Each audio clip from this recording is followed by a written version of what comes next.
The founder of Gas Monkey Garage and reality television star Richard Rawlings was known for his penchant for buying, restoring, selling, and collecting muscle cars. With all the money and success he earned from all his business endeavors, which were fueled partly by the popularity that he gained from his defunct TV show Fast and Loud, it was quite unthinkable that he couldn't afford to purchase his dream car, the 1925 Rolls-Royce Phantom. What was so great about this car that Richard offered a few $1,000,000 just to get his hands on it, and why was his offer rejected? Not all successful multimillionaires in the business world were born with a silver spoon in their mouths. Some of them, like Richard Rawlings, came from humble beginnings. He carved his way to success through hard work, luck, and sheer perseverance. While his family wasn't destitute, his father had to work multiple jobs just to afford to buy him toy cars and motorcycles, which he considered precious gifts while growing up in Fort Worth, Texas. Richard said that accompanying his father on his daily newspaper delivery route gave him the opportunity to see different cars parked along the streets and inside the garages of several homes they passed by. His interest in the automotive industry climbed a notch higher when his father let him watch and assist in tinkering with the family car in their garage. He said it was a regular thing when his father's friends would come along on weekends to do repairs on their cars or make upgrades while drinking beers, and the wives would cook a barbecue for everyone.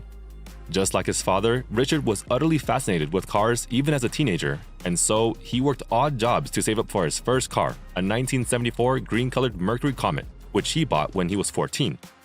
Unlike other teens around him, he'd already gone through a couple of cars in high school and drove a 1977 Bandit Trans Am as a senior, made possible by wheeling and dealing cars at a very young age, and being quite stingy in spending his money on trivial things. After matriculating from high school, he promised himself a week of partying in Los Angeles, which he did with a stranger he picked up along the way. He was quite reckless back then, and he even had that hitchhiker teach him a trick or two in getting money for free by pretending to be lost and poor to people around gas stations and convenience stores they passed through on the way to the City of Angels. His one-week holiday in LA turned into a few months, during which he blew all his hard-earned savings bar hopping and with constant partying. The very night he went back home to Fort Worth, his precious Jeep was repossessed, and that was when he realized that he needed to reassess what he wanted to do with his life. Richard's fans were amazed when they learned that even before it was legal for him to drink alcohol, he was already given a license to carry a badge and a gun as a police officer. I kind of had two stages in life. I was a firefighter, police officer, and medic before I was old enough to drink. I mean, I'm talking 19 years old, carrying a gun. Probably one of the smartest things for them to let me do. And then Damn, they let you have a gun when you were 19? I had a badge. I was a cop. He was also trained as a firefighter and a paramedic. Inspired by his father, who taught him the value of hard work, he relentlessly pursued a career in the civil service for about 5 years, as it offered good job security. However, it wasn't enough for him, so he became a salesman at a local printing company. There, it was reaffirmed to him that selling was his niche, and it didn't take long for him to be promoted as the vice president of the company. After a while, he resigned to then set up his own business called Lincoln Printing. With Richard's quick wits and charm, the business flourished, but then he took a risk and sold it to pursue another dream. It took Richard Rawlings to become financially broke twice before turning Gas Monkey Garage into a successful auto shop and a lifestyle brand.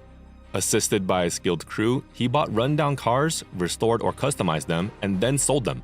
While he was the owner of the auto shop, he never had a formal education on fabrication and mechanism, but had learned on the job through his father and through years of being around cars and experts. He knew what was hot on the market, how to go about buying and selling, and earn a profit. He was quite an astute businessman who quickly learned from his past mistakes and moved on to achieve his goals. After several hits and misses, he eventually prevailed, and his name, along with Gas Monkey Garage, became synonymous with high-quality car restoration and customization services. The reality TV show Fast and Loud was his brainchild, but he was rebuffed when he first pitched the idea to Discovery Channel.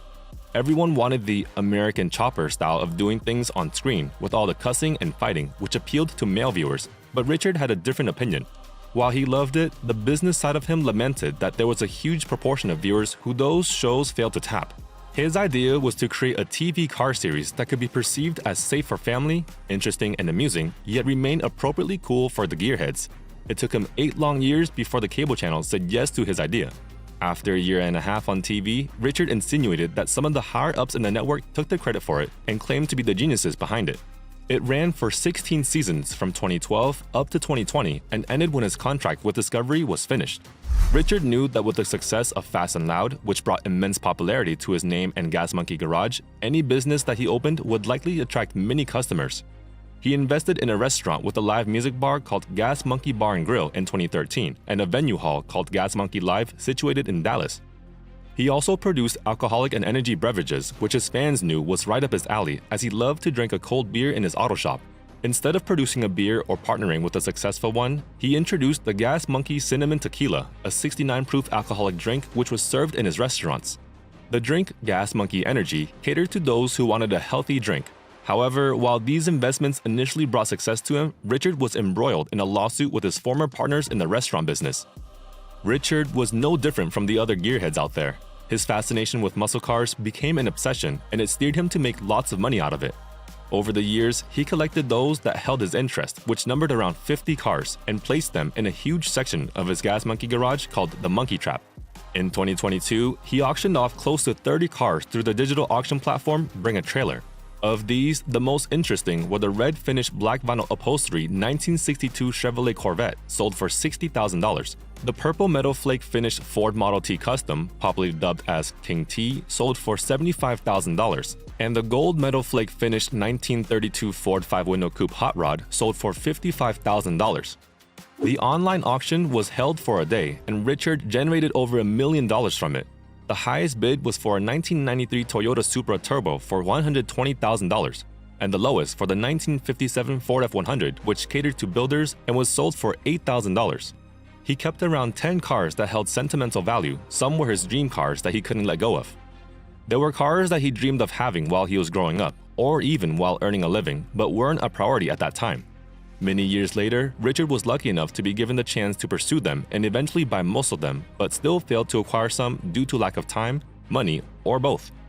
An opportunity of a lifetime in the form of a VIP tour at Peterson Automotive Museum was the reason Richard and his wife, along with his crew, flew from Dallas to LA sometime in late 2022. As he was walking around the collection of rare and vintage cars in the impressive Peterson vault, he came across an iconic car that made him reminisce on how close he came to owning one of his dream cars, the 1925 Rolls-Royce Phantom 1. He stopped to admire the car with reverence and felt a little bit dejected that he'd failed to acquire it. Back then, the round door Rolls wasn't as highly publicized as today, so the amount he offered at the time was more than appropriate. He jokingly told the museum guide that he would like to offer $3 million for the car if they are willing to let it go. He knew they wouldn't, since it was one of the prized treasures of the museum. The two-door 1925 Rolls-Royce Phantom 1 was also known as the round door Rolls because the doors on both sides were built with almost perfect circles. It was one of the rarest out there and one of the reasons why Richard was quite enthralled by it. While it was 20 feet long and weighed around 5,600 pounds, there was just so little room in the back that people needed to slouch when sitting there. However, the front seat and space were designed comfortably as if sitting on a sofa, and with round doors, the windows would dramatically open in a fan pattern. It was produced during the time when customized coach building was the ultimate thing for the upper class. It separated those with money from those with more money. It was in May 1925 when it was introduced to the public, and at that time was called New Phantom, replacing its predecessor, the Silver Ghost.